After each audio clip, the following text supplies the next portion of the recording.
zone settings and reset My color sister's.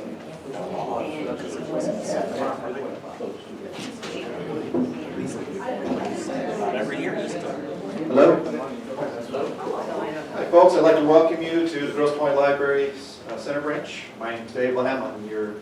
I will be introducing Dr. Sumner in just a moment. I have a couple of quick announcements.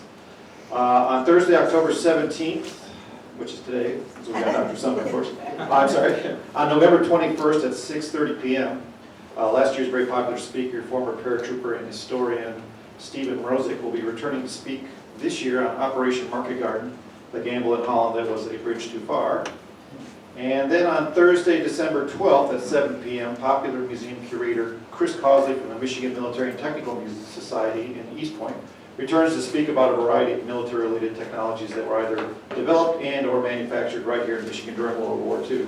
And I kind of follow up to what Dr. Sumner will be speaking about. And let me just give you a quick summary on Dr. Sumner. He is the co-chair of the Department of History at the University of Detroit, UD Mercy, where he has taught since 1993. He holds a PhD in American History from Indiana University and a JD from the University of Michigan Law School. He holds a doctorate in American History from Indiana University and has been awarded summer fellowships by the National Endowment for the Humanities and has twice been William J. Fulbright Senior Lecturer at the University di Roma Tre. He is also a fellow of the Andrew Mellon Foundation, the John D. and Catherine T. MacArthur Foundation, and the National Endowment for Humanities. His previous books include Unstuck in Time, a journey through Kurt Vonnegut's life and novels, and Michigan POW camps in World War II, which he spoke about last year. And his books are over there on sale for you at the end if you want to pick any of them up too. And he has some t-shirts there as well. So, okay, here's Dr. Sumner. Thank you for that generous welcome. I think we're out of time now. If I heard that guy introduced, I'd say, who is that guy? And I think I've already been outed. First of all, I was here, I think it was February, to talk about my book, my history press book, Michigan POW camps. And I've been doing a world tour of Michigan last week to talk about, because there were 32 camps, 6,000 Germans and Italians. Was anybody here to see me at that time? Oh, you're back. Awesome. Wasn't that a great talk? I hope this is good. This is my first history book I'm talking. I'm fascinated by World War II. So I've been to the UP, I've been all over the place. I gave a talk in Fremont, Michigan last week. You know where Fremont is? It is the baby food capital of the world, as I was told. And there was a German POW camp there that worked with prunes, and they were in this steamed squash and all that stuff. And it's a very fascinating story. So thank you. About half of you were here before. I've been outed. First of all, somebody mentioned at JD, I'm a recovering lawyer. That's how I introduce myself to my students. Don't go to law school, young man. No, come and talk to me first. Find something you love doing. So the other thing is, you heard about Indiana University. I keep writing books about Michigan. I keep writing a book about Detroit in World War II, which I had so much fun researching, writing about, talking about. I'll probably hear some stories from you tonight about Detroit in World War II. I ain't from here. I'm from Indiana. Okay, I'm a Hoosier. And I'm from Indianapolis, Indiana. Kind of close enough, right? I've been here since 1993, 25 plus years. So I am a Detroiter, but I still will lapse back into my Hoosierism sometimes. For instance, I said, I live in Ferndale. I said, I think this library is out there past Gratiot Avenue. And people were laughing at me. I hang around with a lot of West Siders. Sometimes I introduce movies at the historic Redford Theater. Anybody go to the Redford with the organ and all that stuff? Oh, it's beautiful. 1928. Have you been to the Redford Theater? You guys, if you talk to me, I'll get you in for free. You might even win the 50-50 raffle, which I do. But that's on a street called Lasher. My university's on Livernois, something like that. I never had Sanders hot fudge sundae or hot fudge. I never got a chance to go into the Hudson's building downtown. In fact, About 3 years after I moved here, they blew it up on live TV. You got it on film. You weren't down there, were you? No, I was on top of a building. At a safe distance. I hope. Distance. Some people were not at, some dummies were not at a safe distance. I thought, why are they blowing up these historic buildings? Better made potato chips didn't really register with me. What are the other things I need to check off that are Detroit things? Burners. Fago? Is that in Detroit? Yeah. But I've learned, and I think actually not being from here originally, I didn't grow up with these things, gives me a little bit of a perspective that maybe you natives don't have. You kind of take a lot of these things for granted. The things that make Detroit, Metro Detroit, a unique place on the planet. It really, really is. And certainly in World War II, there was no more important city on the planet than the city of Detroit. So I've been here, I think I've established, I know some things about Detroit, even though I'm not a Detroiter. I gotta say one other thing, and I've never admitted this publicly, it's a little bit embarrassing. I have never figured out, my Hoosier brain can't get around this idea that you all drive south to go to Canada. That does not work, I can't figure that one out. It's a Detroit thing, right? So, I'm delighted to talk about my first History Press book, and I'll talk for a few minutes about the origin of the book, take you through some images, some slides from the book, and then my favorite part of these events is Q&A, if you want to call it that. People who have stories that they'd like to share about themselves or their families. How many of you, for instance, had a Rosie the Riveter in your family? Only one, two? Probably more that don't know it. There was a lot of Rosies, and they were doing a lot of things.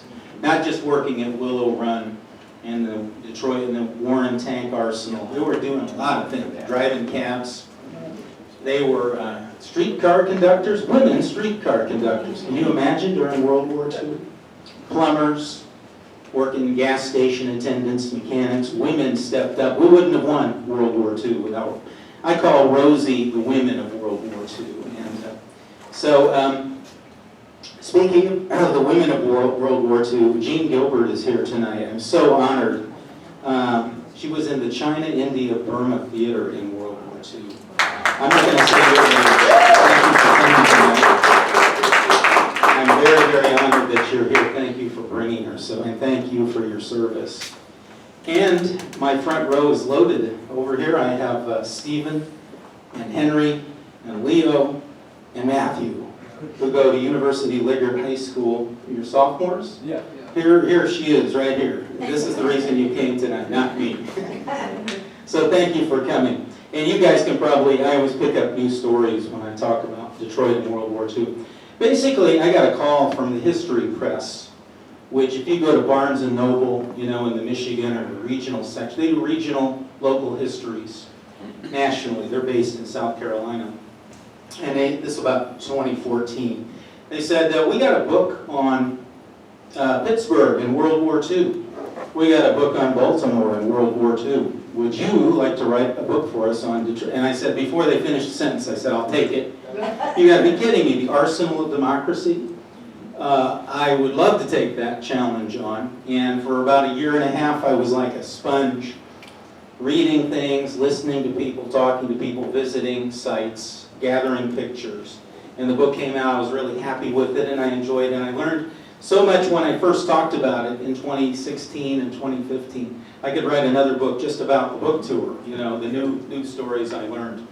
So I was very happy to take that on. And what I would say, I'd say a few things about Detroit. You've heard this phrase, arsenal of democracy. It's almost a cliche. President Roosevelt used this phrase in his speech just after being elected for his third term in December of 1940. He said, America must be the great arsenal of democracy. Well, Detroit was the capital of the arsenal of democracy. No city stepped up more. No city put its industrial production to more use. Joseph Stalin, do people know that for about 3-4 years our ally was the Soviet Union and Uncle Joe Stalin? Any friend in a storm, I suppose. Stalin met with Churchill and Roosevelt at their first summit meeting in Tehran, in Iran. And at the end of the first night banquet, Stalin, about 5'1", stood up. I'm sure it was vodka. And he said, let's do a toast to Detroit, which is winning this world war. And, you know, he didn't hand out compliments casually.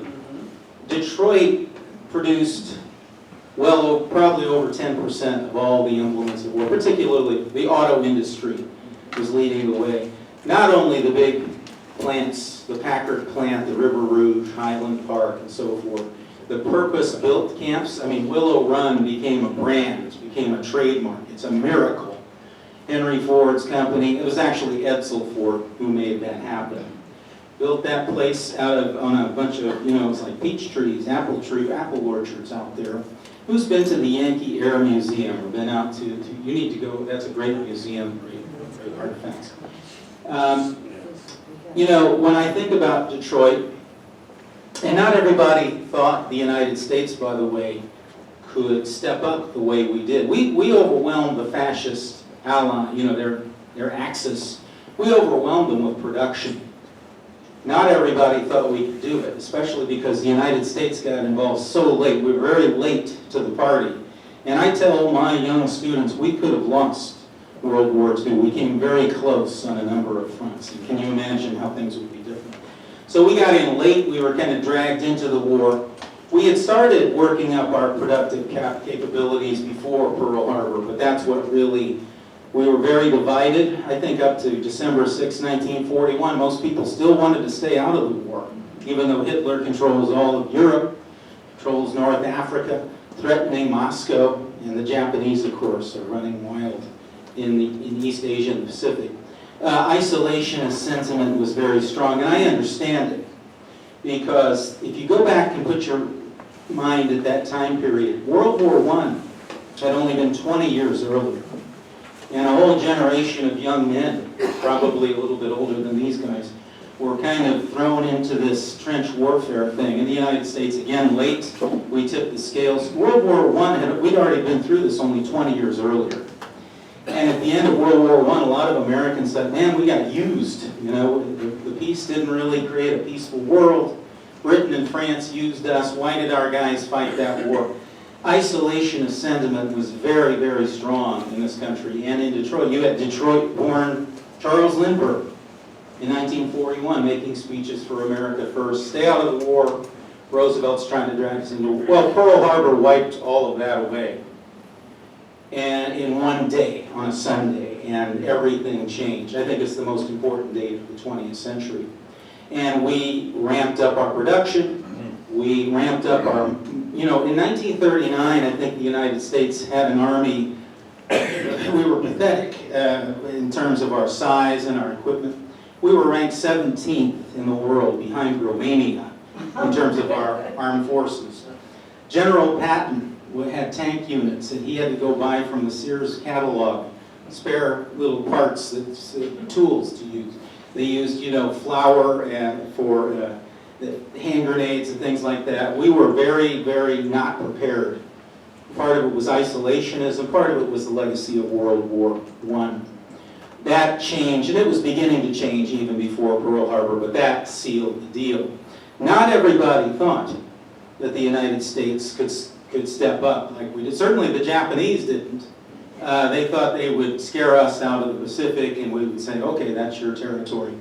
That actually had the reverse effect. It unified us and gave us this dedication and purpose. But I don't like to quote Hermann Goering very often, Hitler's Reich Marshal. But he was asked in 1940, before we got into the war, somebody said, Reich Marshal, are you concerned about the United States entering the war against Germany? And in typical arrogant scoffs, he says, Americans only know how to make razor blades and refrigerators. They don't know how to make implements. Well, we jammed that down his throat.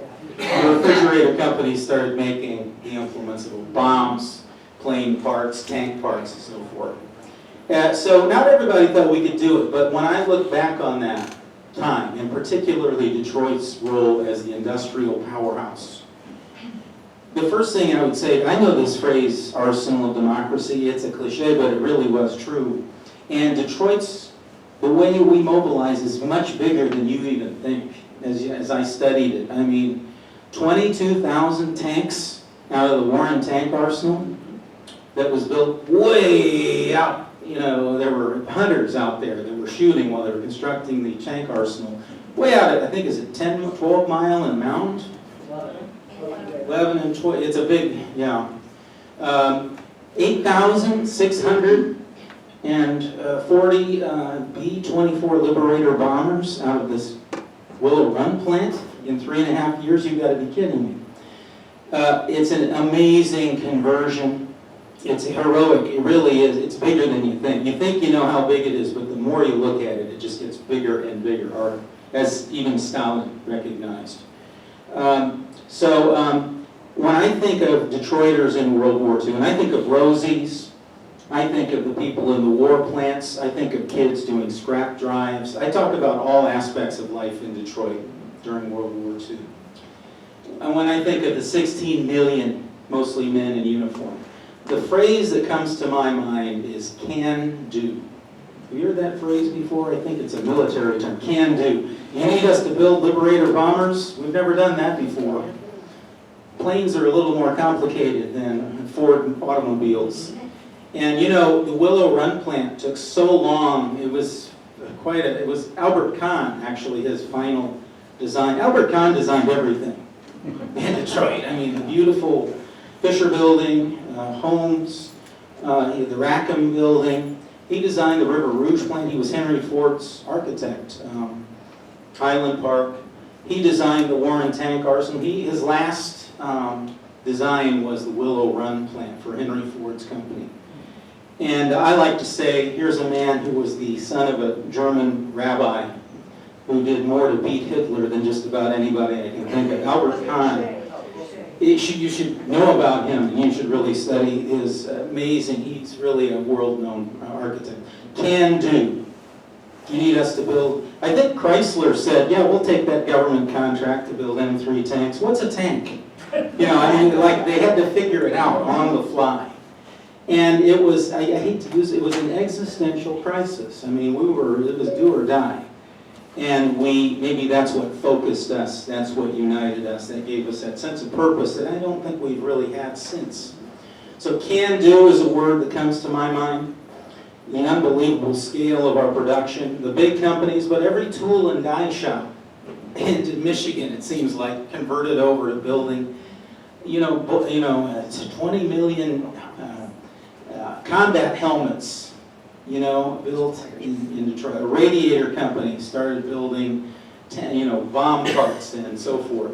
All our industrial production really converted in a big way. We did conservation, and if you heard of victory gardens, I mean, everybody stepped up. Women did these hard jobs in these plants. And when I think of Rosie the Riveter, there's a word from the 40s, the 1940s, that I like, and I want to bring it back. And this is a word really that characterizes Detroiters to me. This book turned out to be a love letter, to my adopted city and to the Rosie the Riveters. The word I want to use, raise your hand if you know this word, moxie. Rosie had moxie. Oh my God. You ain't heard that word before? Someone raise your hand for me. I'm turning it in classroom. You're so much different than my day job. Okay. Will this be on the test? What's moxie? Somebody raise your hand and tell me. What's moxie? Isn't it high spirit? High spirit, for sure. Attitude. Intestinal fortitude. Fake it till you make it. Fake it till you make it. What's that? That's what I was. Yes, I gave a talk on this book at the Jewish Community Center in West Bloomfield, and somebody said, chutzpah, You get knocked down, you dust yourself off, you get back up. We certainly got knocked down on December 7th, 1941. Moxie. It's a good thing. I think it's actually a drink. Did you know that? I think it was a chocolate-flavored soda. Maybe they still make it somewhere up in New Hampshire or something. And supposedly, I guess in the 30s, if you drank this Moxie Pop or whatever it was, Moxie Cola, It had, will give you energy. And so somebody says you got moxie, that's a compliment. Can-do attitude. The unbelievable scale of Detroit's production, we led the country in doing that. No city contributed close to what Detroit contributed. The other thing that strikes me another thing that strikes me as I look at Detroit during World War II is this crazy idea called teamwork, working for a common purpose. You saw Republicans and Democrats working, that's crazy, right? There was a time when there was like bipartisan togetherness. President Roosevelt appointed Republicans to his cabinet. They might have hated him, but they did the job. His first call when France fell, the alarm bells went off. He made a phone call President Roosevelt made a call to Detroit to William Knudsen and said, he's the CEO of General Motors, and I can hear the phone call now. Can I do my FDR impression? Mr. Knudsen, we need a crash munitions program. Will you lead it? And what I love about that little phone call is Knudsen did not like the Roosevelts. He didn't like the New Deal. He was an iron rock-ribbed Republican. He hated everything about probably FDR's politics. But you know what his answer was? Yes, sir. And he was there in Washington within a week. He was there, the most important of the $1-a-year men, these men it's an unbelievable organizational and logistical thing that happened to Detroit and our national production. William Knudsen was recruited, and he said, without hesitation, my country needs me, we'll work together. Isn't that a crazy idea? I still harbor it. I'm going to do one more little Roosevelt impression, since I've got you. Yeah. I can picture Roosevelt would say, in World War II, eventually, it wasn't perfect. I mean, there were strikes, there were race riots, there were bad conflicts, there were draft dodgers. Not everybody was an angel.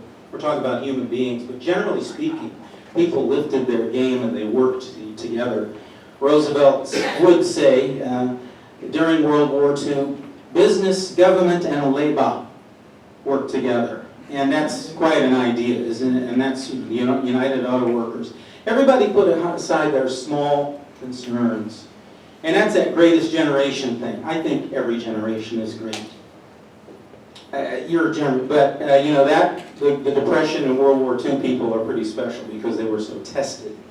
And I think they left the country better than we were before the Depression and World War II. So unity, teamwork, it's quite an inspiring story. People with all kinds of politics working together.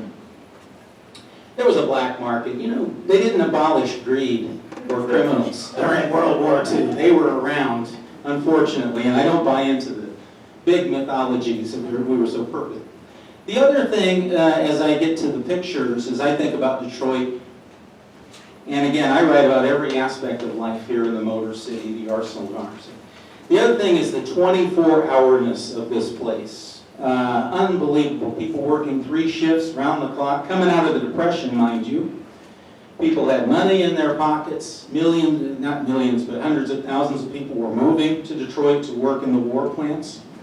A lot of them from the South, whites and blacks from the South, people from farm areas were moving to Detroit, and they were making good money. And they were looking for places to spend that money. And so I actually think let's never forget that war is about death and horror and worrying about your husband and cemeteries. But I also think World War II was kind of an exciting time for a lot of people in many ways. You were working for a common purpose, and then you could party kind of hard. People went, I would say, can I use a phrase from that time period? The joint was jumping. Detroit was 24 hours a day. You could go to a movie at midnight. The bowling alleys were around the clock. There was a housing shortage. We swelled to, by 1950, we had 2 million people, 4th largest city in the country. Boom, bust, boom, bust. That's kind of the Detroit, and that was the ultimate boom. People danced. There were these wonderful dance ballrooms in Detroit. The Grande Ballroom on the west side, the Vanity. And now I have to do a little explanation. People were dancing. They played juke boxes what was a jukebox? You put the coin in and it plays your songs. The joint was jumping. It was really an exciting place to be. And also, I think being a kid was kind of interesting in World War II. Young people who grew up during the war, they participated in scrap drives. They followed the war. They listened to Roosevelt's fireside chats. In fact, I found one from early '42 where he's explaining these exotic locations, Corregidor and Guadalcanal. And my students aren't so good at geography today, but the World War II kids, they were following the war on pins, with little pin placements on maps. The Detroit News, the Detroit Free Press, the Detroit Times each published color inserts with maps of the Pacific and of the theater in North Africa and later of Europe and D-Day. So kids were following the war, they felt involved in the war, and they had a lot of fun. Jobs were plentiful, newspapers were selling extras all the time. Baseball games, sports continued during World War II. I'll talk a little bit about that. The biggest hero, by the way, I have to say, of my book is a fellow named, do you know this name, Hank Greenberg? Hall of Fame Detroiter, Detroit Tiger. He's the hero of the book. There's a lot of heroes in the book, but he's really something. I'm told that there was a time in Detroit, in the city, where there were 100 movie theaters in the city of Detroit. There was a streetcar system of over 500 miles in the city of Detroit. I think it was a nickel, maybe 6 cents to get your transfer, your buses. The world was at your feet. And kids had a lot of freedom. I'm told the neighborhoods tend to be a little bit more together. Kids could go bicycle around the city, go out there and come back eventually, and if you did something wrong, the thing would work its way back. Somebody's watching you, somebody. And this phrase keeps coming up. Yeah, during World War II, kids could stay out in the summer until the lights came on, which is what, 10:30 at night or something. So I talked to many people who say, yes, World War II was a difficult time. And we knew, for instance, on our block, when we saw that Western Union guy come to our street, we knew why he was there. The tragedy, death, that's what war really is.